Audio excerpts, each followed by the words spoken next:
Welcome to Herzog's Leadership Series.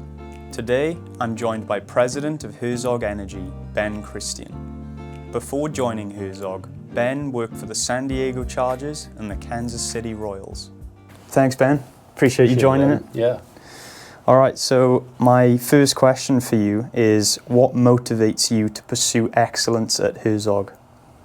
I think it comes back to culture, but really there's a set of expectations here and kind of a heritage to live up to at Herzog. So 55 plus years of really innovative entrepreneurial products that have been generated, whether that's the products that are equipment and things in the field, or just the product of a great project well done and or a great service delivered. And those expectations, when you step through these doors, I think it's hard to avoid those expectations. There's a lot to live up to and to carry it forward and understand the mission at hand of being here generation to generation.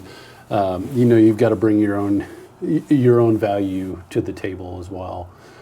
So that's a motivator each and every day. Beyond that, being around leaders that you not only understand that they're smart people, they're good people, but people that you can genuinely respect.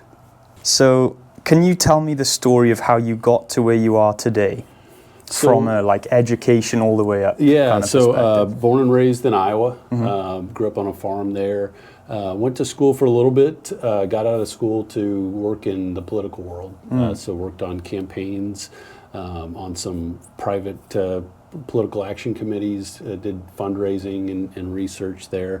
And then from there and through that, got to know the owner of the San Diego Chargers.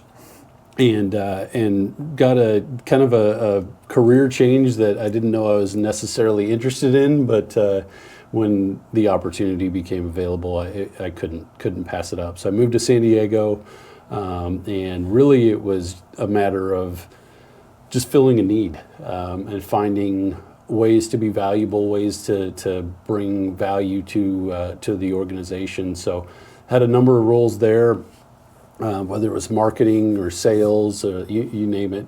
But I'd always known I wanted to get back to the Midwest. My wife's from the Midwest. Both our families are around here. And so we had known that it didn't really matter where, but if it was Minneapolis or St. Louis or Kansas City or wherever, somewhere in driving distance, that we would jump at it. And right around the time we made that decision, that's when the Kansas City Royals called me in 2010. And so at the time, the idea of building something from the ground up and doing something great in a small market and things that had never been done before in the modern era of baseball, that all sounded fine to me, but really my motivation was to get closer to home and put ourselves in an area where we knew we could raise a family and have family close by. And so we made that move in 2010 and then spent parts of 12 seasons up until 2021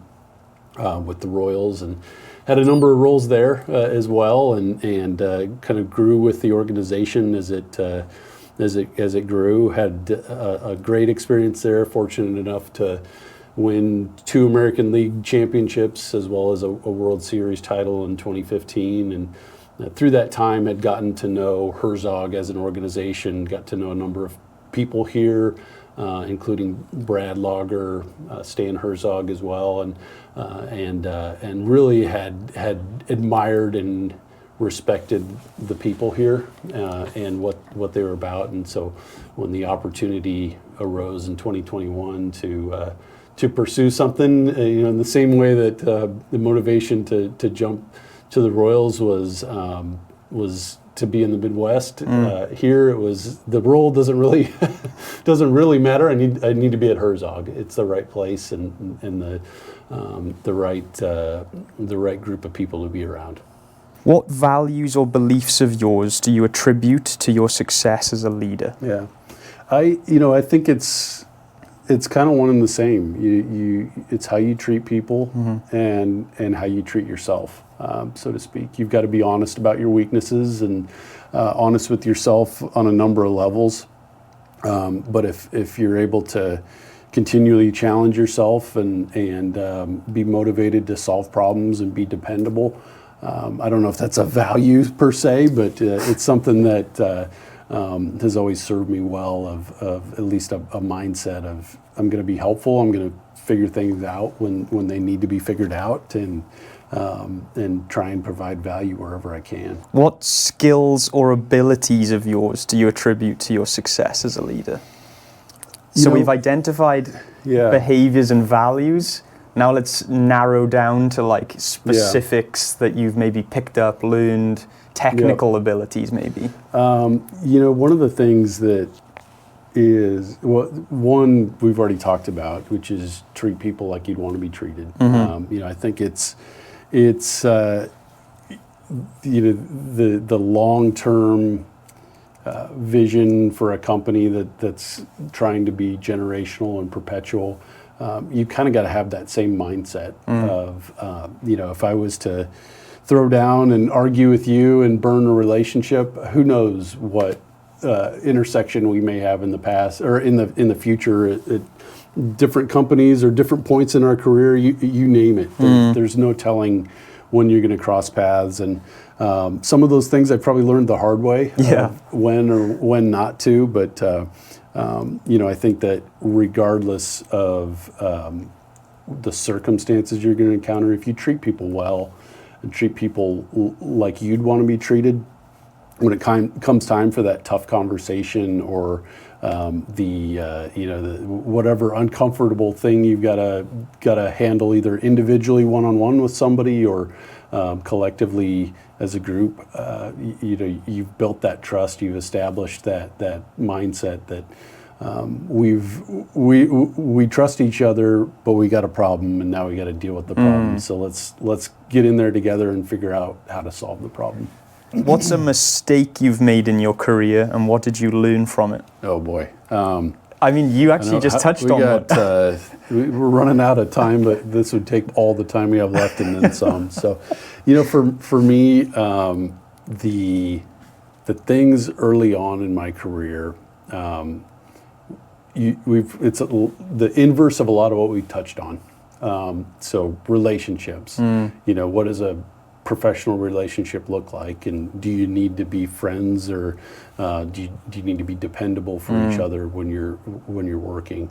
Not worrying about those things in a high school friends sense, but worrying about them on a professional level. But I think the biggest thing when I look back over the last 20 years or so, that I would grab myself and kind of shake myself here or there, would be two things. One would be, there's always something you can take from every day, even if it's a bad situation, and there are hard, long days all the time.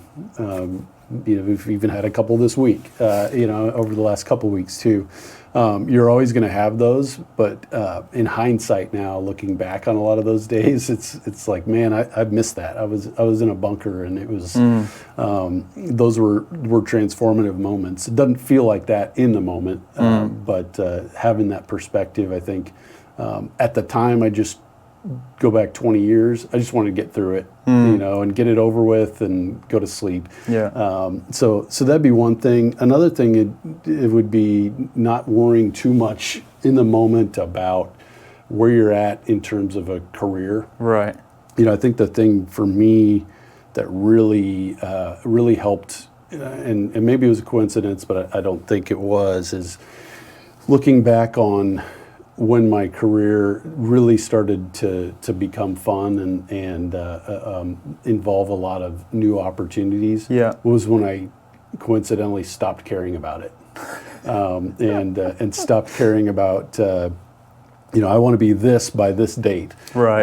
That if you get too wrapped around the axle around stuff like that, Yeah. everything's going to offend you. Everything's going to be a problem.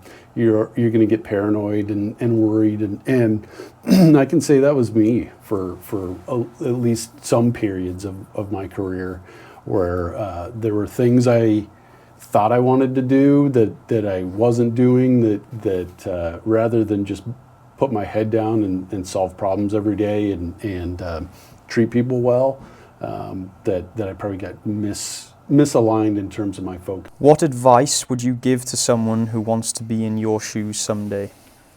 I'd go back to that 20% rule. Look up Theo Epstein. Is the guy, and I don't know if he actually came up with this rule, but it's something that's always stuck with me, and he's at least the person I heard it from, which is your organization's going to have goals and your boss is going to have goals, and if you could find out what those goals are, and then also what the stuff they're dealing with that nobody else wants to deal with or they don't want to deal with, and help solve those problems, you're going to make yourself valuable. And that can work against you if you have a bad leader or somebody that doesn't have clarity on what the what the objectives are. Yeah. But we're fortunate here at Herzog, we don't have that problem. There's clarity amongst the leadership from the top down about what the mission is and what the goals are, and that's pervasive. And so sometimes in the moment you got to step back from it a little bit and really think about what those things are that you that you're working towards, because it's, again, easy to get absorbed by your to-do list. But if you're able to do that and then figure out what's lacking, you're going to make yourself valuable. Yeah. So, and again, treat people the way you want to be treated. It's simple, but it's kind of hard to do sometimes. Not everybody's at the same level or same aptitude on whatever it is they're doing, and so it's easy to treat people differently or tempting to treat people differently. But if you avoid that and just deal person to person with everyone as an equal, you're going to be all right.